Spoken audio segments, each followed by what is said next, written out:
Hey, what is going on, people of the internet? My name is Tyler Williams, and you are listening to Tyler Talks. This is a show on the Facebook group AWC.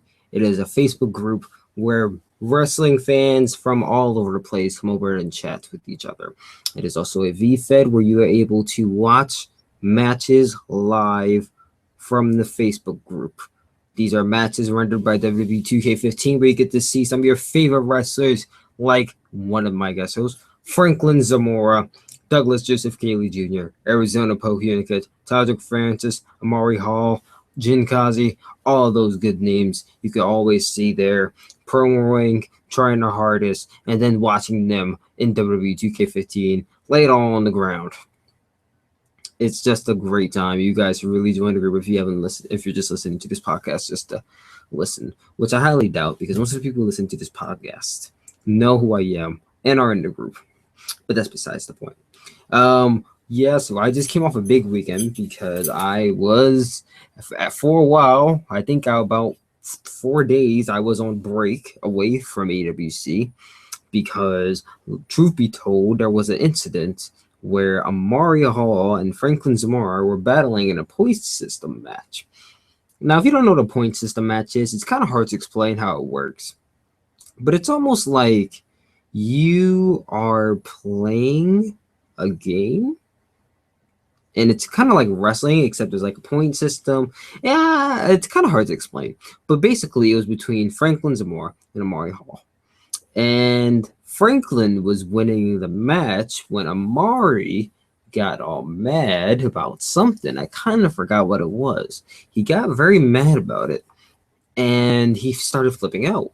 And I'm just like, dude, chill out. I mean, I didn't say that, but the guy was flipping out and he was saying a bunch of obscene things, and then he left. He left the group. And at that point, I was like, wow. I mean, why would he leave the group? I'm like, what did I do? So I actually went and looked into a video that one of my good friends, Arizona Poe Hunic, had made. He was actually the one who suggested I do this Tyler Talks thing. So creds to him, because he was one of the reasons why I'm doing this right now. So I went and looked up one of his videos where he defended me in AWC, and it spoke to me. The people in AWC are ungrateful. Some of these people are. I mean, I try my very hardest to make sure that it's in tip-top shape. I spend about 7 hours of my day making sure that they get the best program possible. And I get bitching and complaining. And it's just like not acceptable at times. Like, I don't understand it sometimes. So I said, I just got to take a break from these people so I don't lose my mind and end up having to walk out. Because that's the last thing I want is for other people to start walking out. Other than that, my weekend was actually kind of empty without AWC. I mean, in a way, I felt like I actually need AWC because AWC has always been a source of amusement for me. So the weekend, I can't say that I can't say that it was bad without AWC in my life because it wasn't bad. Actually, it was pretty good. I was doing a bunch of things that I usually don't do when I'm like, in AWC and whatnot. And that's pretty much it. Other than that, I would be doing stuff. I actually was editing a video. That's editing a Friday Night Fight trailer for one of the shows in AWC is called Friday Night Fight, and I was editing a trailer for that. And then I started making a trailer for Extreme Rules because I haven't even made a trailer for Extreme Rules yet. If you guys haven't noticed, Extreme Rules is pay-per-view in AWC. If you didn't know that either. So that's one thing. I'm also confirming that Tuesday Night Turbo will be going up tomorrow. Yes, it will be going up tomorrow, as Tyler Williams, myself, will be going up on a Tuesday. No, I will be putting up Tuesday Night Turbo from last week up because I figured, well, you guys went the rest of the week without Friday Night Fight and Monday Night Brawl and Tuesday Night Turbo. The least you could get is the Super Turbo. So for me to you can have the Super Turbo. What? Okay, guys. Right now I'm just waiting for Franklin Zamora to get here, and I Uh, think here he is, Franklin Zamora. This was just great timing. What is up, Franklin? not much. Enjoying the day after my birthday. Yeah, I forgot to mention. Yesterday was Franklin Zamora's birthday. Let's all sing happy birthday to him. Happy birthday to you. Wait a minute. Feliz cumpleaños. Feliz cumpleaños. sorry, Yeah. sorry about that. I had to do it because Franklin's Spanish. I mean, the guy's like very fluent in Spanish if you actually talk to the guy. I don't know about any Spanish at all. So, I'm actually the first person I believe to ever do a bilingual video promo. as far as I know, I think so. I mean, I know you did one in AWC before. So, I did one in AWC and two in BTW. ah. So, let's get some questions for you, Franklin. Before I answer the questions, how have you been, Franklin? I've been pretty good. Life's been looking up. I see you're growing a beard. I remember you had the goatee earlier. Now you're just growing a full beard. Yeah, it's kind of evened out. Oh, yeah, it is evening out. So, I had one question submitted by a couple people, and no one else submitted questions. Shocker.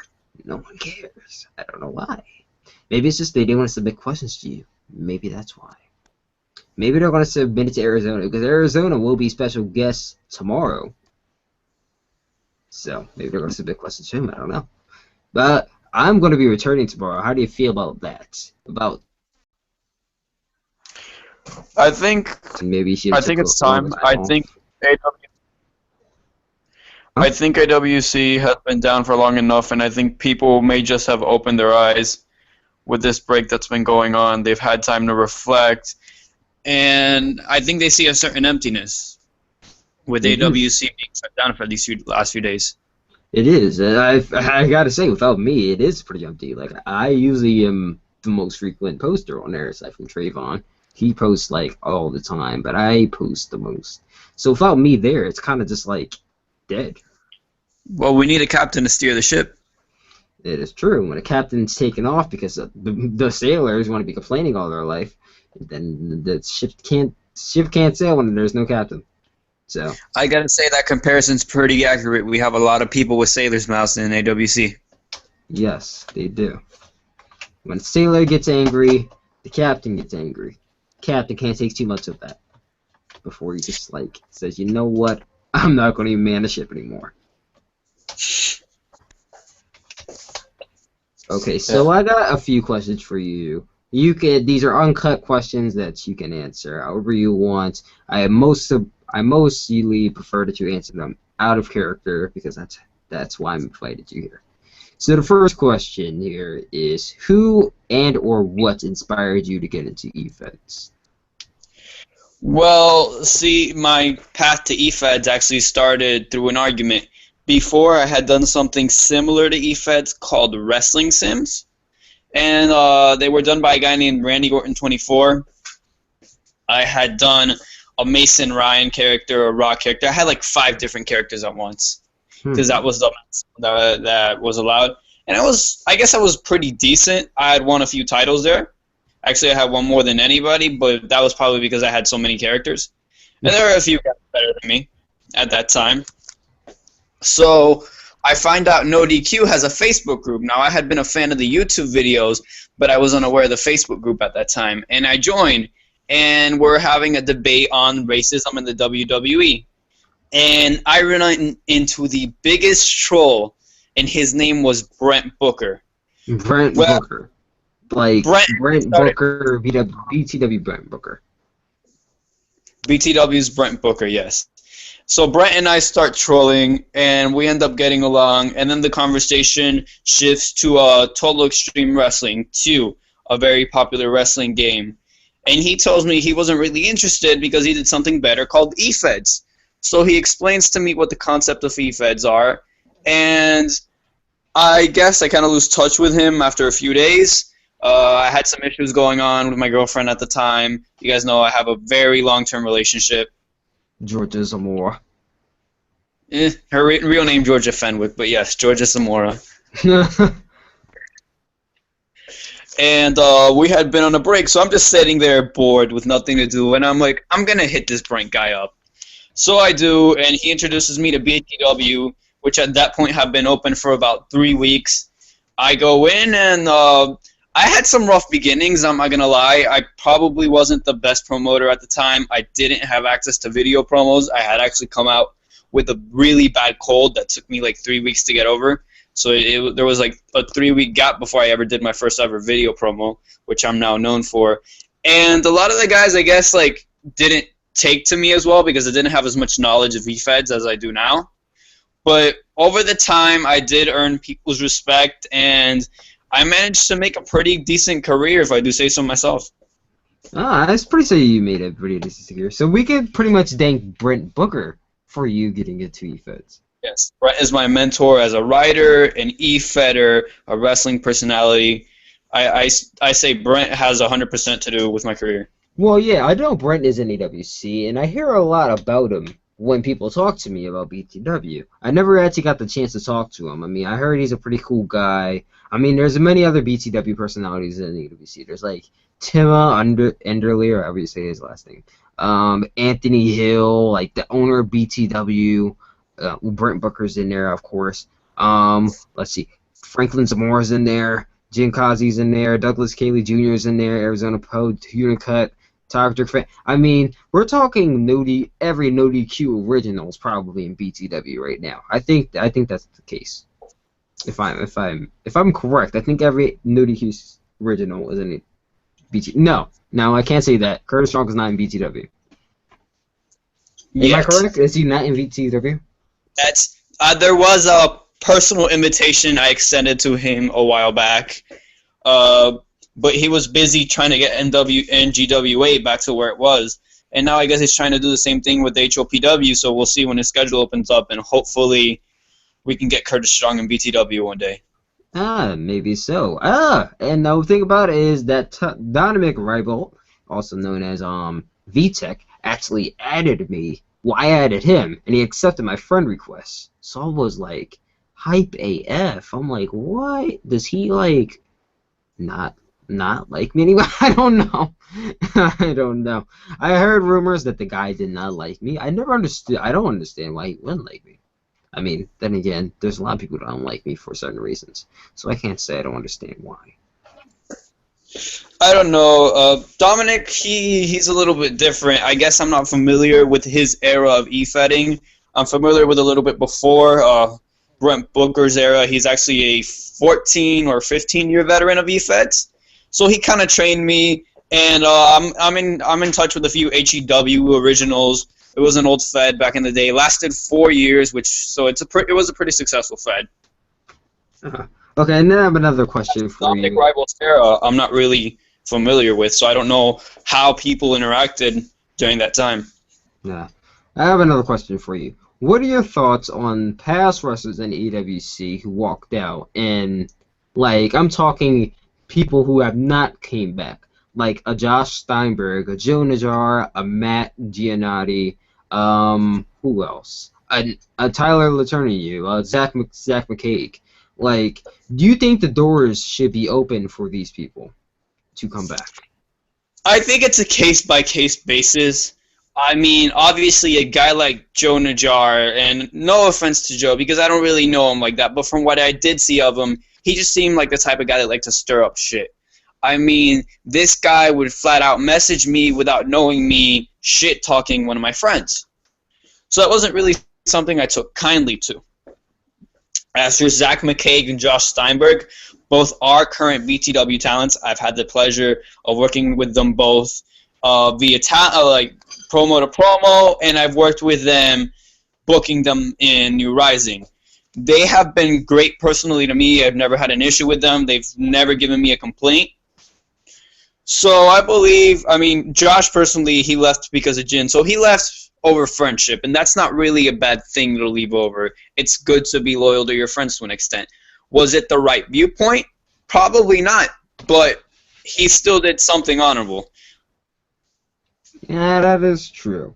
I mean, there is an exception to, of course, Tyler Letourneau, of course. I mean, the guy straight up left for... Wait a minute, what did he leave for? I Didn't he think walk out as champion?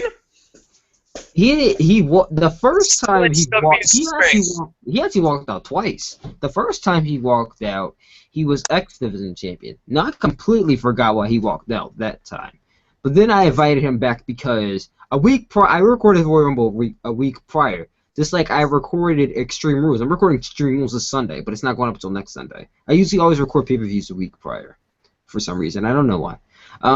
So I recorded the Royal Rumble a week prior. So he wins, and I'm like, okay, maybe I should message this guy and ask him if he could come back in, because it'd be best that the Royal Rumble winner is an AWC. I mean, it wasn't my intent for him to win. I mean, at the moment, you could clearly see I was cheering for Jin, because I was hoping and praying that a guy who walked out on a company would not win the Royal Rumble. But what do you know? He won the Royal Rumble instead. So I said, okay, I'm going to invite this guy back to see if it works on now. So he was actually pretty exceptional. Like, he was not back talking me or talking smart or anything. And I was like, okay, you can come back. So he comes back, cuts the promo. About 2 days later, he's already stirring up trouble. I'm like, dude, what are you doing? You just came back. Why are you trying to stir up trouble already?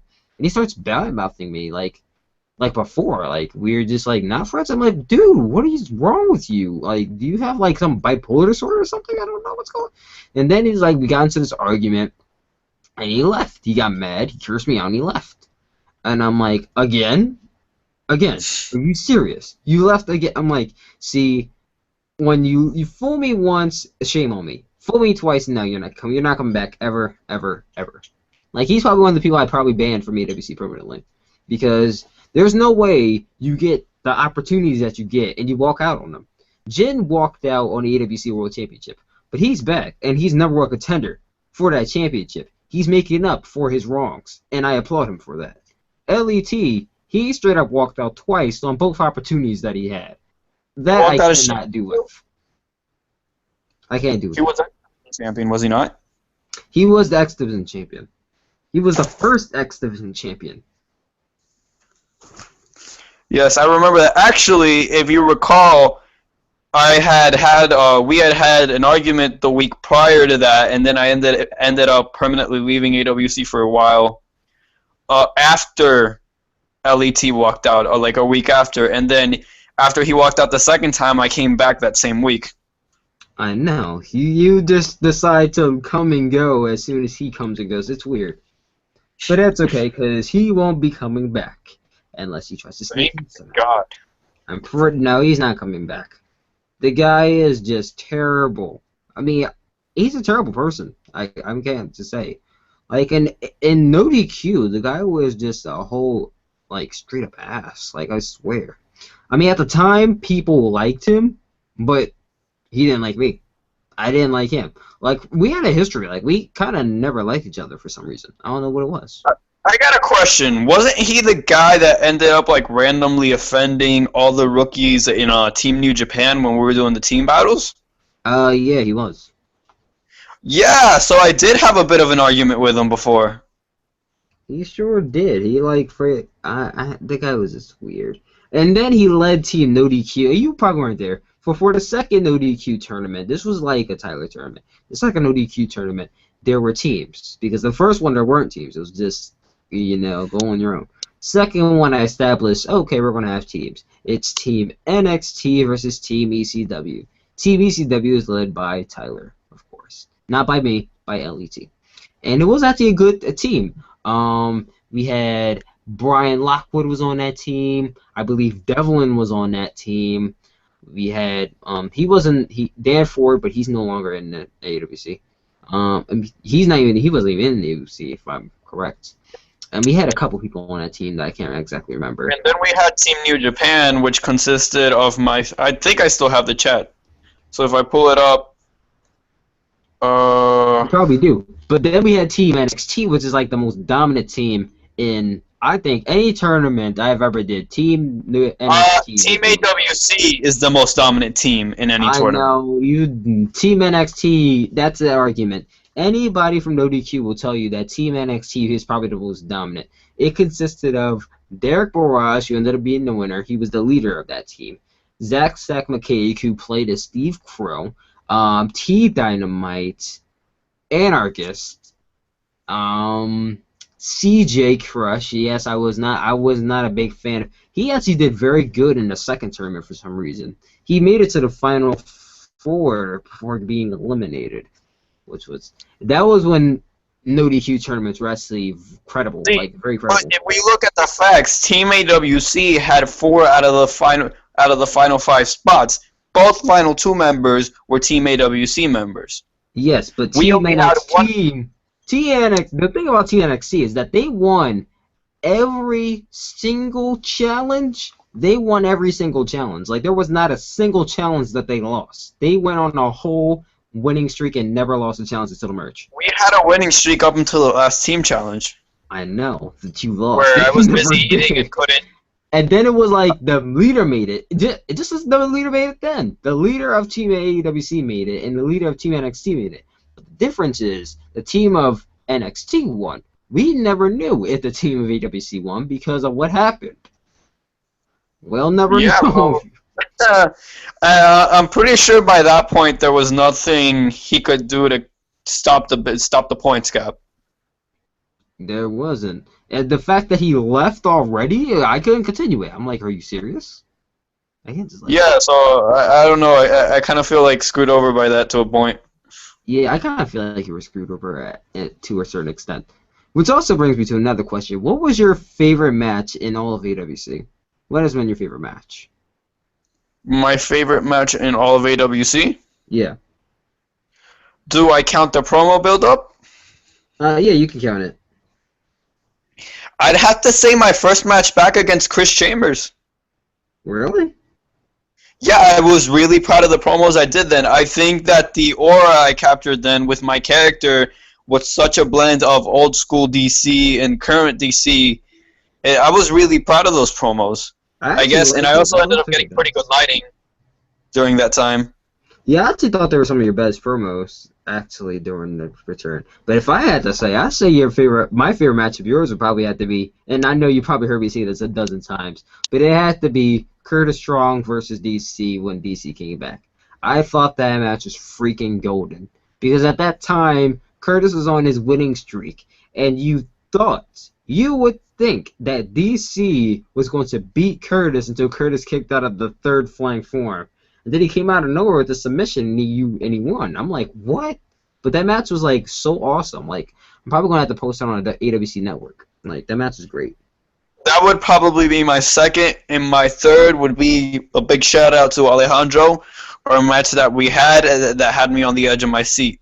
I didn't know if I was gonna win. I didn't know if I was gonna lose, and a lot of my signature moves actually made their debut that day. The standing stomp was one of them. Oh yeah, definitely. Oh, That was okay. And then who was your favorite wrestler in AWC that is not DC Zamchin? I'd have to go with either TRG Marvel, Jay Blaze, or Jinkaze. Ah, a three-way tie. Mm-hmm. Now, between those three, I can't really say TRG Marvel because I only seen him in 2 matches. He has done excellent in both. And Jay Blaze has done excellent in his matches, even though he lost, I think, all of them. No, he's won one of them. He has won. He's won. He's 1-1. And then you said Jinkaze. Now, Jinkaze, I'm not even going to lie, he is probably one of the best AWC performers we have. So I can't even doubt him there. I think out of that one, I probably have to go with Jinkaze. Yeah. Jinkaze still has the most accomplishments in AWC as of right now. He's done a lot. He has been. Crowned winner of the Royal Rumble. Yeah. With that, Hey, I but also you know what? That's a good thing. That was a good thing that he didn't win, because that really motivated him, and for a while he was at his peak with promos. I mean, I don't think I've ever seen anybody go on a promo run that good. That is true. He cut that 50 page promo that I almost did not That read. was actually after the heel turn. That was after the hero turn, okay. But His the one he did was the one where the one on LET where he called him Ellie Tourette syndrome. oh man, I remember that. Oh, speaking of Jinkaze, I actually have a question from someone else who submitted a question. Do you honestly believe that you created Jin Kazi? I heard you talk about how much that you're better than Jin, and then how about you created Jin. But do you honestly believe that? But I got Jin his start. I'm not saying I created him completely, but I did get Jin his start. And I'm going to go out and admit Jin did improve on his own. I'm talking Babyface Jin, the original Babyface Jin that came into BTW, is nothing compared to the Jin of today. I'm talking he's improved tenfold, and that the World Elite Heel run, that was all him. We had guys saying that he was an inspiration. So Jin Kaze did improve himself, but I kind of gave him that push to start out. Okay. I mean, I was actually going to ask that question, but someone beat me to the punch. I'm like, I mean, I'd rather not say who it was, because that's not really my... I can't really say who it was. But I feel like you kind of have an idea about who said that. I mean, I feel like you have an idea of who asked that. And then we have another question. We actually have two more questions, so we can keep on talking after that if you want. But we have two more questions. And the second last is, what's your honest opinion on AWC ending earlier than expected because, in quotes, Tyler learned that he can no longer please everyone? I think it's not a Tyler thing. I think honestly a big thing on that is GTS, Grand Titan Syndicate, the new aspiring Fed with brand new ideas looking to be implemented. I think that could be bigger than AWC, and at the same time, it's going to be less time consuming, so that spare time can be used to put forth new changes and grow faster in GTS. Oh, that is true. There's also a developing EFED coming in May. We're talking mid-May, maybe late May. But that is the Grand Titan Syndicate, which is run by Tyler Williams and Franklin Zamora. We established that in like March 25th. We actually have a storyline behind it, backstory going on. We actually have a few characters created so far. There should be more to come, hopefully before May. There's a possibility that I have a huge signing also. Huge signing that. You already signed Brent, right? Yes, Brent already decided he was going to join first as a fan, and then he would see where he takes it from there. But I'm talking about, and I don't think he would mind me announcing this, I'm talking about 16-time USF champion William Dunbar. William Dunbar. The man who I personally passed the torch to on USF. Ah, man. Can't wait to see that. Well, I can't wait to hear about him. I mean, we actually have a good roster. We actually have some descendants from... We actually have second generation coming into GTS. We have Xena Williams, the descendant of Tyler Williams, the young daughter of Tyler Williams. We also have your son coming in. Mm-hmm. On him. Angel Manuel. Yes, he's coming in. We have Sukin Kazi coming in, the green-haired demon. And then we have an Alex Cross, whatever. Is it Alex Cross? I'm pretty sure it's Helix Cross. It's E, but he says Alex. I'm like, where are you getting A from if it's a either? But you know, that's his choosing. And then I can't say we have the descendant of Anarchist because Anarchist is Anarchist. But then we have AWS Anarchist, and I'm talking about the immortal freaking Anarchist that probably will never die. So that's going to be even more interesting. And then we have the descendant of BWB coming in, which is going to be freaking great. I cannot wait to see that. Oh boy. The descendant of BWB. I can't wait to see that. Jay Blaze Jr. also coming in. Jay Blaze Jr. See, we have a great roster coming in. Now, the thing about it is, there are going to be some no DQ originals that will not be coming into GTS. Sorry to say. There will not be. Some people are not allowed for certain reasons. Some are not even bad reasons. It's just that we want to develop new stars, new rising stars, so we can reflect on the past. We can reflect on main eventers from no DQ, from an EOW, from an AWC, from a BTW. We can reflect on main eventers, main eventing GTS. We're trying to build new stars, and that's why some people might not be in it that you expect to be in it. like probably a Cal, maybe a Curtis Strong. Like they might not be in it. Where you're trying to reflect on main eventers. If anything, we want some mid carders from those companies to be like the main eventer of ours. Especially We with want to make our own stars. We want to be something special. yes, especially with the mightiest Titan tournament coming in June, maybe July. That's gonna be freaking awesome. I can't wait for I that. think it has potential to top the upcoming G2 Climax or A2 Climax. The A2 Climax, oh god. The A2 Climax is coming, you guys. After Extreme Rules, the A2 Climax is coming to determine who will face the AWC champion after Extreme Rules at the last AWC pay-per-view, the All Wrestling Kingdom, which will take place either at the end of May or the beginning of June. It's going to take place on one of those dates. I might say it's going to take place at the beginning of June, so that we have a few more weeks to build up. More than 4 weeks, maybe just 5, because you gotta fit in some more weeks into the leading up to the last one, the grand finale. That's also where the 40-man Rumble is going to be. The last Rumble in AWC. We had the 30-man, then the 20-man, and now the 40-man. I cannot wait for the 40-man. Not only walk out or stop doing promos. Huh? For once. You stopped doing promos? Well, I'm saying let's hope the winner doesn't walk out or stop doing promos. We had Brian King completely stop doing promos. We had the unofficial winner, Jinkaze, walk out as champion. We had LET walk out. I know. Brian King is not doing a damn thing. That's the thing I also hate, is that most of the Royal Rumble winners don't do anything about their win. They do not. Except Jin, but we all know how to. Jin capitalized on it, but then he screwed himself. Jin did too much. He did too much with his win.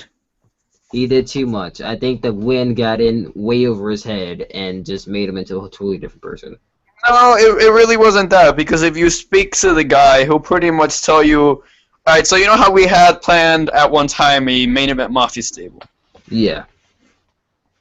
And it was going to consist of all the top guys. You know, a lot of top guys are buddies. I mean, I'm friends with Cal. I'm friends with, at the time he was still in here, Arizona BWB. I'm friends with Douglas, DJK. Obviously friends with Jin, Anarchist, and we were kind of planning on starting our own Mafia after the rookies. You know, there was a time where they got a little mouthy, and a lot of people were kind of fed up with Trayvon, Chris Chambers. But Jin was pretty much in character and trying to do the whole main Mafia bit at the time, and I guess just VTech took that the wrong way. I don't know. I think everybody took a lot of things the wrong way that day, and I'm just glad it's over and that we were able to move past that. Yeah, that's a good thing that we were moving past that. Especially with the whole VTech situation going on. And the thing is, VTech is actually still an active wrestler, which is weird. But that's the thing, his wrestler is so freaking gifted. Like, the dude is awesome. Like, I don't want to delete him. I don't. Yeah, I'd say VTech, if we go by average match quality, he has a pretty, yeah, sure, he's only had 2 matches, but those 2 matches have been really good matches. I know. Jin... Then again, as much as I really don't get along with the guy behind the wrestler, Austin Jax also has a pretty good wrestler. I know, and that's the thing about the Money in the Bank match that's going to be so interesting. We have 6 men that are interesting. All right, let me ask you this. Okay, so we have A-Star, Jax, Adam Belaz, TRG Marvel, Alejandro Leyva, and Jay Blaze in a 6-man ladder match and a Money in the Bank match. Now, I am sitting here like I have no freaking idea who I want to pick.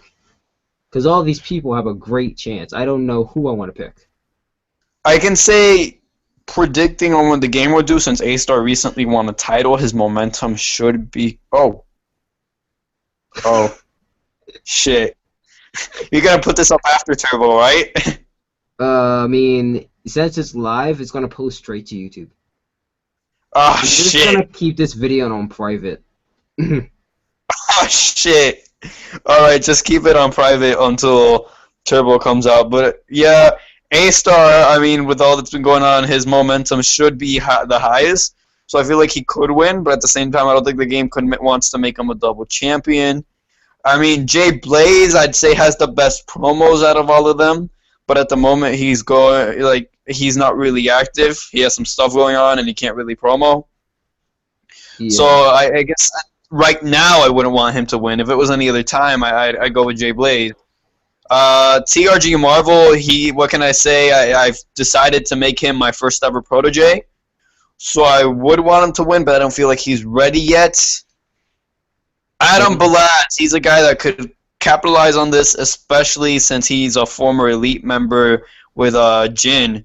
And I could see maybe Jin winning the title and then Adam winning the briefcase and maybe them restarting their stable. But I'd have to say the guy who deserves it the most has to be Alejandro. Alejandro definitely deserves it.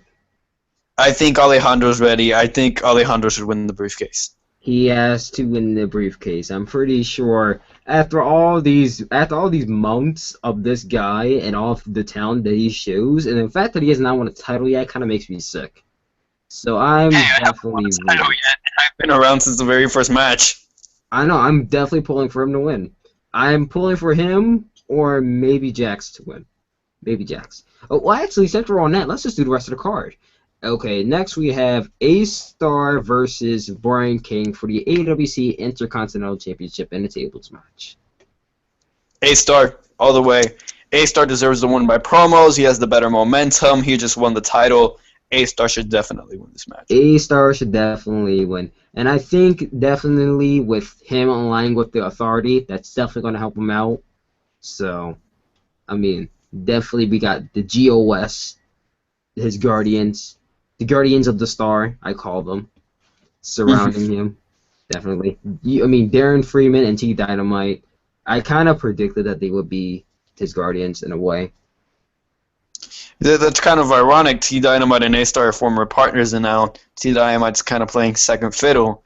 You think that could bring up some jealousy and animosity in the future? It could bring up some jealousy and animosity in the future, especially with Darren wanting to. Actually, the thing that's going to bring up the most jealousy and animosity is that those two were in that title match against Alex Avalos, and they both lost, which is going to bring up further animosity, I think. Then we have a six-pack Divas challenge for the AWC Divas Championship. I'm pretty sure no one pays such a Divas match, but I'm going to put that. I don't think I've ever seen this match. You've never going to see one? That's because we don't have many. Yeah, I mean, ever since I came back, I haven't seen one at least. There was one on FN. There was one on Friday Night Fight. It was Athena versus Jessica Starr. Yeah, that's it. That's what I thought, because I remember seeing Athena. Yes. And that's about it. Athena to obtain the title. Obtain the title, I can't say it. And then we have the Shadows of Salvation versus the Mohicans in the ladder match for the AWC Tag Team titles. Okay, granted the Mohicans don't ever do shit. Yes. And I'm sure they're very capable promoters. I've seen them promo elsewhere. But granted they don't do shit in AWC, Shadows of Salvation should win all the way. They should. I want them to get their tag titles back. They kind of they were forced to drop it, so they technically never lost it. So I'm rooting for them to win the titles. And then in the Fatal 4-Way match for the X Division Championship, it's going to be a Fatal 4-Way Hell in a Cell match for the X Division Championship. We have Anarchist versus Hardcore Blade versus Christian Rady versus a mystery opponent. I wonder who that mystery opponent is. I wonder who that mystery opponent is as well. I'm going to go ahead and say the last guy I want to win is Christian Rady. I do not want to see him with the X Division title. He's another guy that really doesn't do much, and I don't think he deserves it. I'm going to say, since he's been busting out some pretty good promos lately, and Anarchist has had it for so long, and he's so ready to move into the main event scene, I'm going to say Blade. Because Blade, actually, he recently won the Junior Heavyweight Championship, which would be BTW's equivalent of the X Division Championship in a triple threat steel cage match, or in a triple threat match. So maybe in a Fatal 4-Way, Hell in a Cell, a one step up, he can do the same thing with a title that's pretty much our equivalent. Yeah, that's true. That is true. He could. I think that either Hardcore Blade can do it, or Anarchist can still manage to hold on to the title and break Curtis's record of 138 days. Because I think by tomorrow he's going to be at 120 something. I think he's going to be at 123. So he's not that far away from Curtis's record. I mean, part of me wants him to break it, and then part of me wants him to just move on to the main event scene so I can have a program with him. Yes, I want him to move on to the main event scene so badly because he's holding. That's the thing. It's like he's already being pushed like a main eventer, but he's holding the mid-card championship. So he can't really move up and feud with all these main event guys, bar DJK. I know. He's just stuck there, but he's holding the champion. I feel like he wants to move up to the main event title, but he doesn't want to drop the title because he's been holding on to it for so long. I mean, when you've been holding on to that title for December, we're about to be in May, and he's been holding on to it since December. That's about to be 5 months that he's been holding on to that title. So maybe we can have a double champion. We could have our first double champion because we do have. There's another match after this, and I don't want to say that match because that will be announced on the Turbo before Extreme Rules. So if I say it now, it's going to spoil Turbo. But then the main event is going to be Curtis Strong versus DC Zamcham versus Jin Kazi versus either Anarchist, VTech, or Chris Chambers, depending on the winner of the triple threat on Monday Night Raw. And there comes again another. And I know, I guess I've kind of put down the VTech guys here, and that's nothing personal against them. I believe they're all capable promoters. They just don't do anything in AWC. So I don't think VTech should win that match at all. I think it should be Anarchist. Even Chris Chambers, because as much as the guy isn't up there with the rest of the main eventers, he really does bust his ass, and he really has improved a lot. He has. And how good would it be to have Chris Chambers beat VTech and Anarchist? Anarchist, who beat him pretty quickly in the past, and VTech, who has kind of put him down a lot in the past. That would be a great underdog babyface story. That would be. So either Anarchist or Chris Chambers, I'm happy with either. I'm actually rooting for Anarchist to definitely win that triple threat match and to be the first man to hold an AWC Undisputed Championship and AWC Excellent Championship. Now, how dope would that be? That would be super freaking dope. Would they eventually merge into like one super title? I mean, of course not, because that's one minor title and one major title. So I don't think that would happen. Honestly, like whoever for the 4-way, personally, I want to win. I have a gut feeling Jin Kazi is gonna win. You think Jin's gonna win? I don't know. Like I have this gut feeling. I have a feeling that either me or Jin is gonna walk out with the title. I don't know why. I'm kind of leaning more towards Jin. Maybe because like my character always seems to fuck up at the very last possible moment. Yes, he always seems to mess up at the title match. I feel like your character is gonna do some. This is gonna come down to Jin. I think I pretty much come down to Hiroki Goto of AWC, where I get to the top and then like at the very end I fuck up. I know. It's gonna be like Jin and DC at the very end. You're gonna hit a flying four. Because Jin's pretty much. I've seen comparisons of him and Shinsuke Nakamura, and Goto and Nakamura are actually having an intercontinental title match coming up. Yeah, and that's the thing. It's like I feel like you're gonna try to hit a flying forearm and just go head first right into Jin's knee, and it's gonna be over. No. As soon as you go for that flying forearm, it's gonna be like, boom, right into the knee, and it's over. Oh no, that would be terrible. That would be absolutely terrible if you got up and then he just hits you with that running knee. But yeah, I think Jin does deserve a second title reign. He deserves a chance to finish out what he started. And I've never held the title, so it'd be something fresh. Ah, that is true. That is true. But then there's always a main event of Monday Night Raw, which is DC Zamcham versus Amari Hall. And the winner gets an AWC World Championship match at any time of their choosing. So there's always the chance that you could win that match. And if you lose, you can just cash in right after you lose. Like I'm telling my title shot right now. Yes, and then when Could you? That would be so. That would be so hilarious. If you like, if it made it, you made it to the final two and you lost, and you're like, guess what, bitch? I'm casting in right now, and then win. So you think you're a champion now? Nope. Nope. I'm coming in. I'm cashing in right now.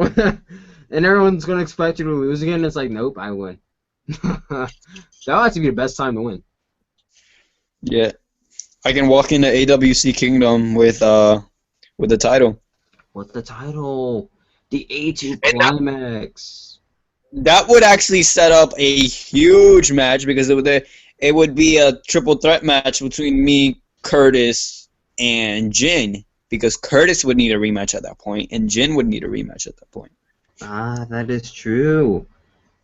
But the A2 Climax, all of the blocks of the A2 Climax are going to be announced at Extreme Rules. So that's going to make Extreme Rules even more exciting, because all the blocks and all the people are going to be named. That's something I'd have to say. Screw the title matches at that point. Screw the Rumble. I'd have to say the thing I'm most excited for in AWC is that A2 Climax. And maybe it's my inner New Japan fan, but I just love the Climax tournaments. Yeah, I agree with you. Well, I agree with you so much on that. I'm definitely rooting for. I can't say who's going to be in it, but I mean, we have a feeling we know who's going to be in it. I mean, of course, I know we already know the top 5 people that are going to be in it, but then it's like, who are the other 5 people that are going to be in it? Yeah. Now that brings me to a question, Tyler. You've asked a lot of questions. Out of the big 4 baby faces, Curtis Strong, Cal, DC, and Jinkaze, who is your favorite, and who do you feel is the face of AWC? Now, those Oh are man, why would you ask me that? You brung me to that question? Wait a minute. You Yes. said Curtis Strong, DC, Zam, Cham, Jin Kazi, and who else? Cal. Cal. Cal. Yeah, Cal would be the other big baby face. Ah, you mean the person who already quit? Of course not. I mean, Cal is probably the most overrated wrestler in AWC history. Not only has he won the title more times than anyone else, but he's also had the most unsuccessful title defenses more than anyone else. Every time he defends the title, he loses it. Which is why I feel like he shouldn't even hold the title anymore. Which is why I'm glad he's not holding the title anymore. It's like, dude, if you're not going to defend the title and actually win the match, you should not have the title anymore. He's a 4-time champion. I'm pretty sure no one's going to top that at this point. No, probably not. Unless somehow DJK comes back and wins the title twice before the All Wrestling Kingdom. Sadly, that's going to happen. Or Curtis. I mean, Curtis is only a 1-time. No, he's a 2-time. He's a 2-time world champion. But so is DJK. DJK is a 2-time world champion. Like, I don't know. Like, maybe we'll have like title matches on every show just to try and break Cal's record. Just to try and break Cal's record. I would like swap the title back and forth. Oh, but wait a minute. So with the Limitless Championship, no, that Limitless Championship. I'm about to say Limitless Championship is a World Championship. Of course not. But that makes Rusty a 2-time champion. Because he held the AWC Next Gen Championship, and he's already the Limitless Championship. So Rusty's actually been doing better than some of the people on the roster. Chris Chambers is a 2-time champion. Chris Chambers held both a major and a minor title. So he has one over on everybody else on that one. I mean, I'd like to see Chris Chambers and Ian Price team up and try to go for the tag team titles. I mean, we really like babyface teams. Maybe that could be a babyface team, and maybe Chris Chambers could retire a Triple Crown. Ah, that would be awesome. But you also got to remember about the team, the Awesome Powers. Ian Price and Dwayne Awesome. I must say, I like Dwayne Awesome's attire. I mean, oh, crap, I didn't post Super Turbo. That's why you guys didn't see it. There is this spot in the match between the Tag Team Championships. It was the Awesome Powers versus the Mohicans. I'm not even going to announce it, but this spot was freaking awesome. And it just makes me love Cole even more. And then what makes me the right different person. Huh? Already. By announcing the card. You spoiled the winner by announcing the card. I do that all the time, I swear. Oh, back to your question. I am going to say no to Cal. Cal is just overrated in my opinion. Cal is a great promo. He's one of the greatest in AWC, but there's no getting around the fact that he's just overrated. He is. He really is. And then we have DC, Jin, and Curtis. And it kind of is weird that you left out DJK. It's the thing is there are.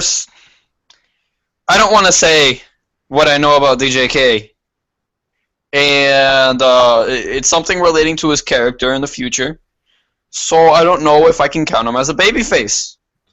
Ah, true. Let's see. So we have Curtis Strong, Jin, and DC. Between those three, I feel like the one underneath of the two, it's actually between DC and Jin. And I feel like I would have to say, in terms of the least accomplishments, I have to say DC. DC has not have many accomplishments. He has not won any titles yet. I mean, let's not forget that DC has been in some of the greatest matches in AWC, which is the mostly probably the only advantage he has over Jin is that he has the most and the promos. But there's no getting around. Jin is the first Money in the Bank winner. He is the uncrowned Royal Rumble winner. He's an one-time AWC World Champion. It's like there's no getting around all the accomplishments that he has. And he's on. I mean, we also had that AWT season he had, which was he won. He won and he dominated. He won the most challenges in a single season. Yeah, so there's no getting around no accomplishments. So then it comes down to Jin and Curtis. And I don't know I don't even know. It's like they're pretty much equally tied. I want to say Curtis is better, and then I want to say Jin's better. But I can't honestly say neither is better. Like, they're kind of equal when it comes to promos. In terms of wrestling ability, they're like both. I can't say they're both equal, but like Curtis is just the most dominant. And Jin's like the high-flying ability and all that other stuff. Curtis has the record to show it. He's the most dominant because he's done the most things, and he never really lost anything. He lost the title. The thing is, he really had to lose it. He dropped it. He got stripped of the title. He got stripped of the title. And I'm still waiting on the Curtis lost it. He never got a chance to defend it. But you know that means we're also going to see Jin versus... But that also means we're going to see Jin versus Curtis in that. All the matches we have never seen, we're going to see in an A2 climax, which makes it even better. Because we're going to Jin versus Curtis has to happen.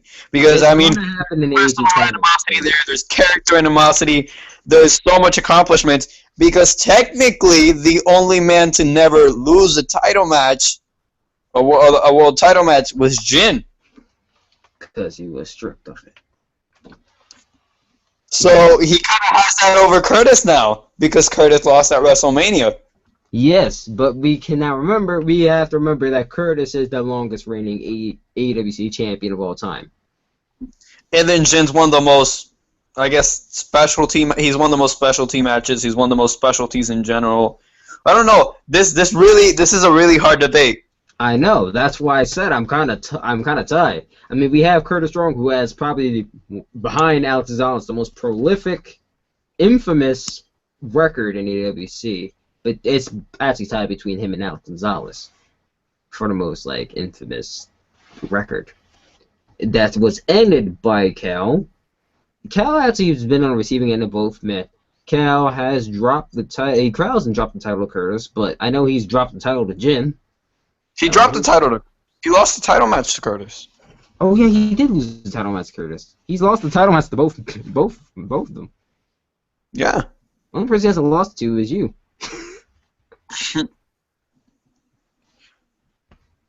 I cannot decide, man. I cannot decide. That is way too hard. I mean, I'm gonna say Curtis because he's my friend, but then I can't pick favorites. And I'm gonna say Jin, but it's like I don't like Jin, but I can't be biased. So I was like, I don't know. That's hard. Oh. I guess I don't know, because if we're talking about pre-heel, I mean, we have to also take in mind that Jin was a heel for the longest time, but ever since he's come back, he's really had so much built around him, and the mystery of, is he going to get that title back? Yes, is he going to get the title that he was stripped of?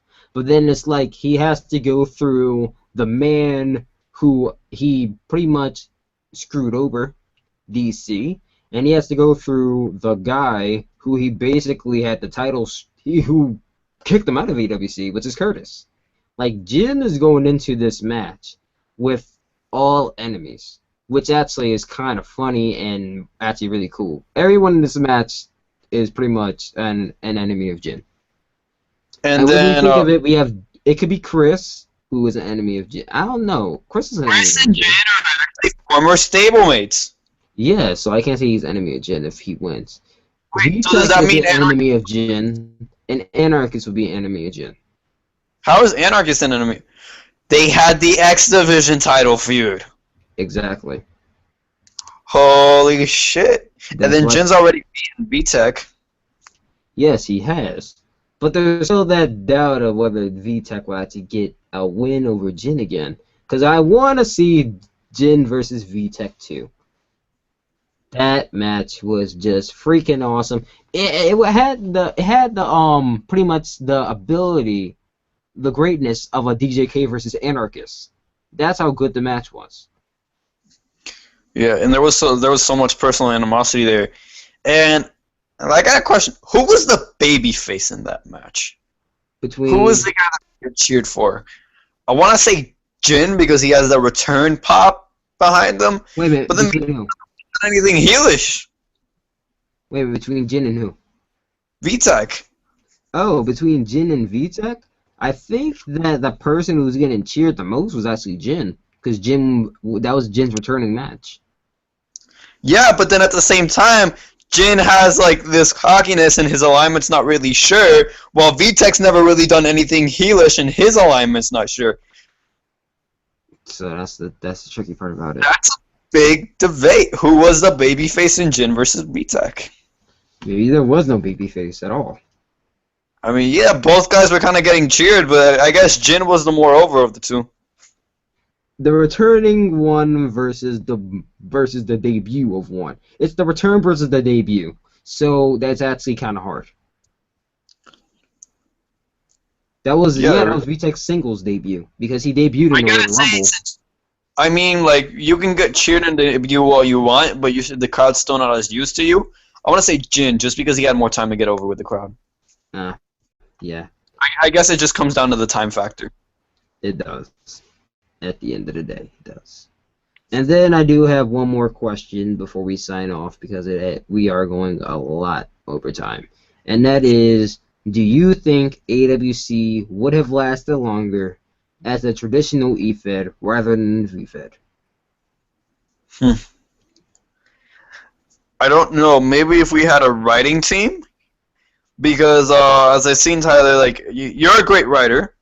Obviously, as we've seen by AWS, but you're also not consistent. Like, you started with your chapters and you had a big burst, and then you stopped for a while.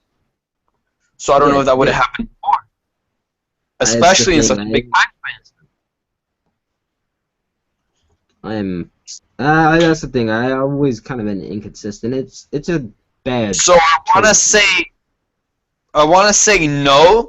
Just because at the time when we first started, we didn't really have a creative team. It was just you. And during that time span, there was a big probability that you could have gotten disinterested. There was a big probability. So I want to say no. AWC as a BFED did what it had to do. That is true. That is true. Well, thank you, Franklin Zamora, for coming in on Tyler Talks, the first episode. This was actually a very great episode. Great time talking to you.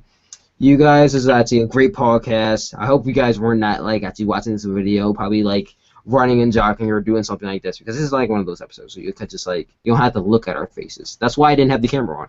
Like, you didn't have to look at me. You could just like freaking put this in your pocket and listen to it. That's why I do an AWC Hangouts. I just like put it in my pocket and I listen to it. I listen to myself talk, because I'm a narcissist. I'm just kidding.